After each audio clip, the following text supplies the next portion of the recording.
some of the backgrounds do lead to them committing more crimes. And if what you do is perfectly fine, it's nothing more than a minor inconvenience, but it does help catch criminals, and it does help keep thieves, murderers, and other criminals off our streets.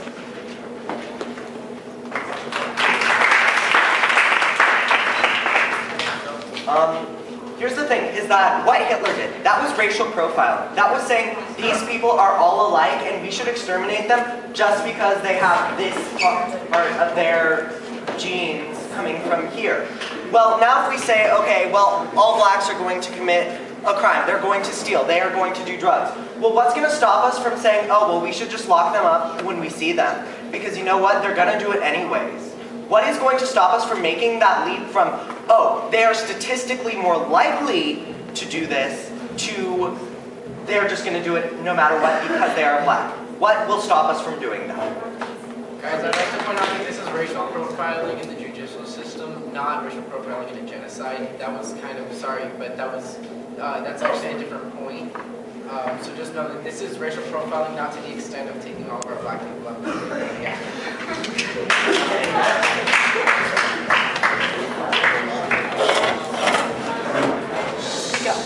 What's your name, grade? Huh? What's your name, grade? Monica Cerna?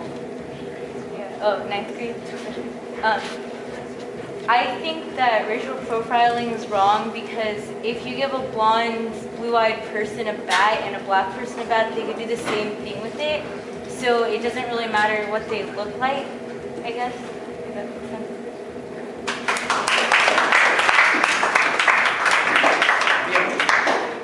Okay.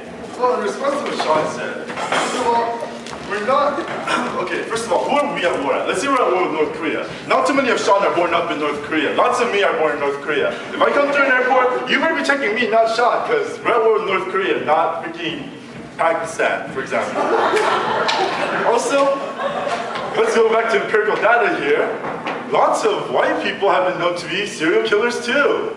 You know, the John Dobbs or whatever, like, you know, there's not, you can say it's not empirical data because the statistics are sparse, but regardless, I know what I see with my own eyes, you know? I know when I see a crazy white person kill someone, you know what, there may be crazy white people, I'll take that. Also, like, you say that it has more to do with economic background than it does have to do with race, but look at it this way. If I go to Cerritos, I will see Asians everywhere. I will be surrounded by Asians. If I go to Compton, who am I going to be surrounded by? And what economic class is associated? If I go to Cerritos, mid-class, higher mid-class, lower mid-class, that area. If I go to Compton, not so much. Think about it. And you know what race majority lives in Compton in comparison to Cerritos? So think about that. And finally, one more thing. We're looking at racial profiling, not other forms of profiling, so don't debate the whole, oh, well, we could do economic profiling. We're talking about racial profiling here, guys. How is it running out? Seems like it's 40. Okay, so I took everything into account, and I'm kind of in the middle, but I think that police officers should go off of what they were. Please report to the front office. Nora Cashier. Please report to the front office. Okay, I think police officers should go off of what they are supposed to by law, and that's off of probable cause. If someone's not having disorderly conduct, or they're not holding a knife in public and saying, I'm going to kill all of you, then they don't have probable cause to approach someone. I don't care what your clothes are, I don't care what color you are, you don't have probable cause to approach me. Whether I'm white, black, Mexican, doesn't matter. I didn't do anything, so just wait till someone does something, then approach them.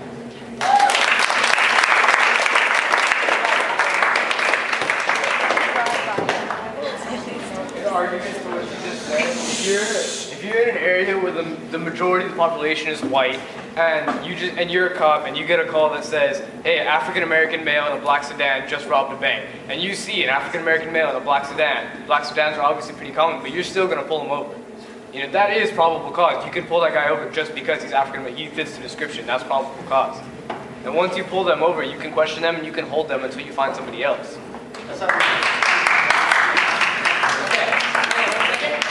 With all due respect, that's correct. But that same black man in the black sedan that you pulled over shouldn't have a problem if he didn't do anything wrong. I'm just saying, you look at this. You pull somebody over, okay, you're gonna pull, let's take a step back. Why do cops racially profile people? Why do they not give them the benefit of the doubt? Because more likely than not, especially in torn down areas, you have gangs, okay? And what is the biggest thing on this planet that every gang hates? The police, okay? Why do you think every guy walks around and gets tattoos that say, the police and school, I die for my homies, get shot? Okay, that's because they hate the police. I'm willing to pull out on a limb here. What if we gave people the benefit of the doubt? What if you saw some guy and you made sure that the guy saw you, okay? You're in your cop car, you're in your cruiser. You're in your heavy, big, armored, muscle car, and you look at him. And he has a baseball in his hat, and a baseball bat in his hand, and his friends have guns in their back pockets, and they're just walking.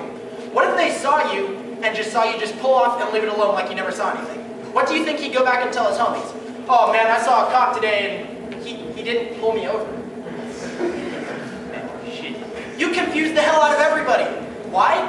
Because that's not giving them reason to hate the cops. So what if we stopped pulling people over because they looked like they did something wrong and only pulled them over when they did?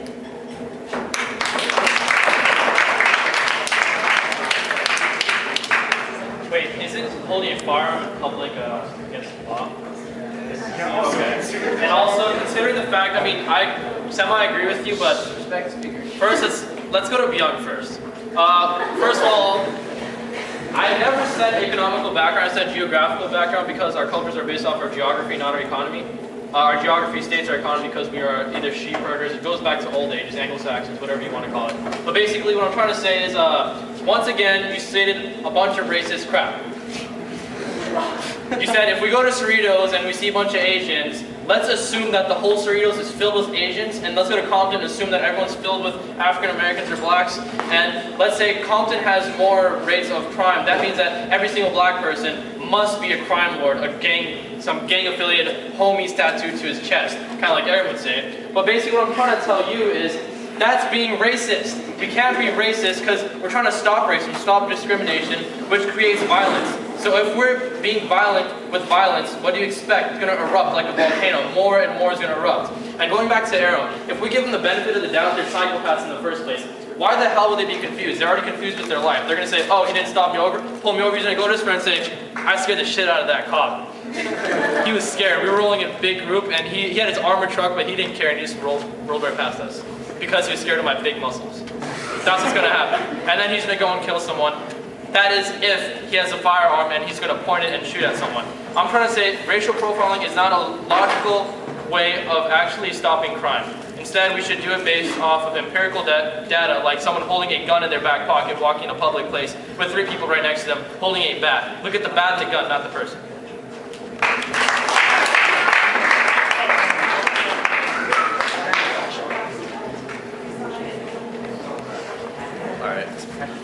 Going back to kind of what Aram said about if people are gonna, like gangs in specific, if they're gonna spread the word that cops are being more lenient, who's to say that they're not gonna take advantage of that and just influence people around them that, cops aren't being as, judgmental as kind of just using their gut with, I think cops, if they're raised here in America and they're given the authority as a cop, then they're trusted, at least by our law enforcement, that they have at least enough, background and a well enough, sense to judge, if someone's a threat to our community. And I think our safety is more important than whether someone or not is offended because a cop is using their sense of judgment.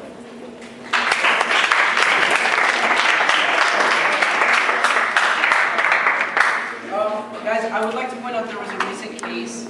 There was a man who was on death row recently. I don't know if you guys heard about it. He's been on death row for the past 10 years. He was allegedly convicted of getting in an argument with a homeless drunk guy over some alcohol.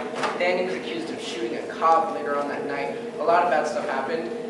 He had like 12 witnesses against him that were like, I saw this guy doing this to the guy. They said it, so they racially profiled this guy, they got him in jail, whatever.